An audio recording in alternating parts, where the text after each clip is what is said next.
morning, student. The last session we learned stack and its applications.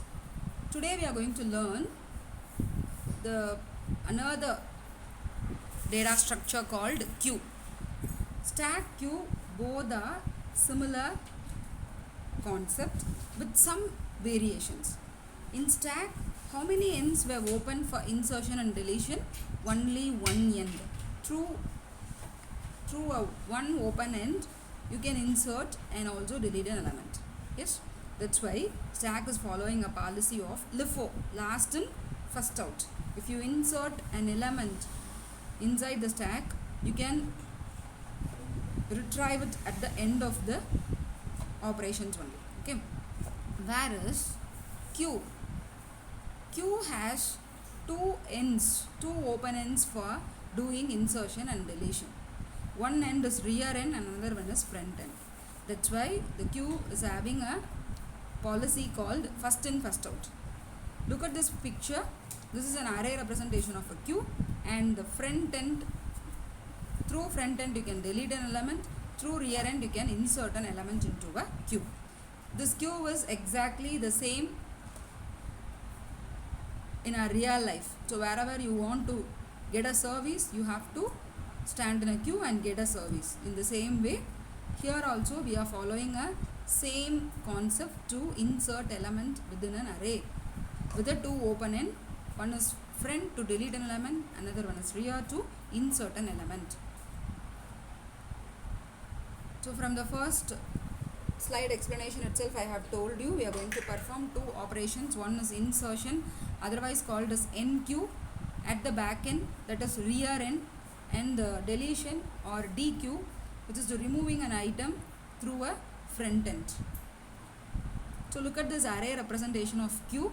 Imagine you are having an array of size 5 elements, and in your queue there are 4 persons ready to serve. They are actually in a queue, and in this situation, if you want to insert a new element into a queue, what do you have to do?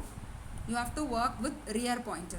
But before inserting an element, you have to check some conditions. The first condition is you should check whether the queue is full.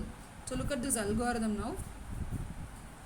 You have to check the rear end is equal to max minus 1, which means that whether the rear end reaches the end of the queue. If it reaches the end of the queue, what it means? The queue is full, so you can't insert an element. So that you are going to check one more condition. If rear is equal to minus 1, what it means? If rear is equal to minus 1, in this case the queue was in an empty stage. Okay, the queue was actually empty. So again you can insert element in this queue. So for inserting an element, or before inserting an element, you have to set the front and rear end as 0, so that you can start inserting an element from A of 0th position.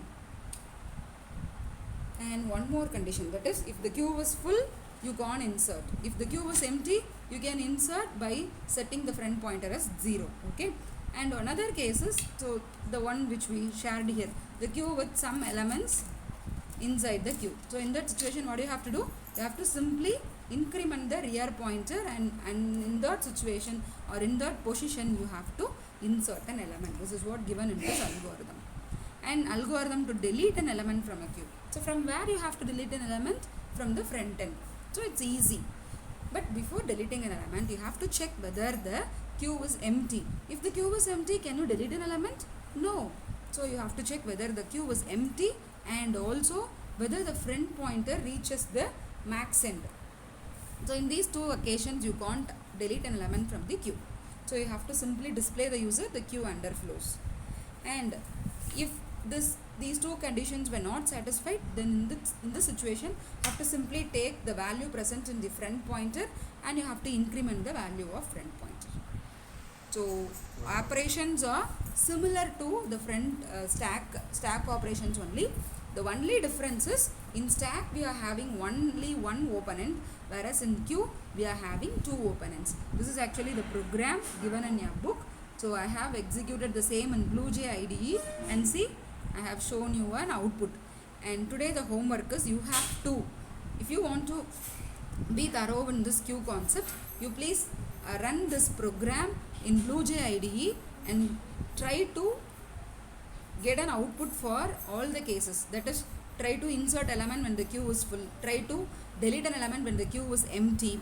So in that situation, see, look at the outputs, what it is displaying you, what it is telling you, so that you will be more familiar with the queue concept. Okay, try this and share your output screen with me today evening. Thank you.